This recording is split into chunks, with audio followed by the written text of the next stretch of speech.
पहला perspective asset allocation के हिसाब से in kind of such volatile environment जब भी मार्केट में वोलेटिलिटी काफी बढ़ जाती है, मेरे हिसाब से अगर आप लास्ट 12-18 महीने से देखेंगे तो volatility has been there across all markets.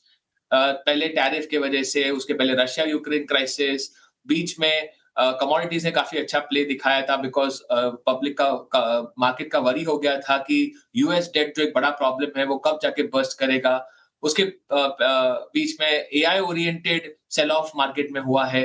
सो हमारा पर्सपेक्टिव ऐसा है कि volatility is the new game. In this perspective मुझे लगता है एक डिसिप्लिन एसेट एलोकेशन इन्वेस्टर को हमेशा रखना चाहिए, जहां पे उसका थोड़ा allocation to a certain depending on their age, depending on their income earning ability, क्योंकि कैसी उम्र है, क्या इनकम अर्निंग एबिलिटी है, उसके हिसाब से एक डिसिप्लिन एसेट एलोकेशन हमेशा फॉलो करना चाहिए।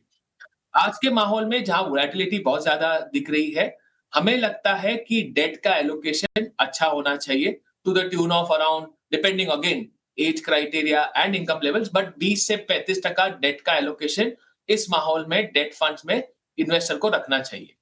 नाउ कौन सी कैटेगरी इन्वेस्टर को निवेश करनी चाहिए इस माहौल में जहां पे क्रूड प्राइसेस बढ़ रही है और आरबीआई, हो सकता है कि अगर क्रूड प्राइसेस $100 के ऊपर रहे तो आरबीआई रेट हाइक्स चालू कर सकते हैं।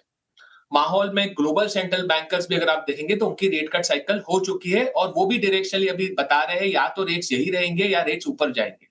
उस माहौल में इन्वेस्टर्स को फिक्स्ड इनकम फंड में क्या करना चाहिए?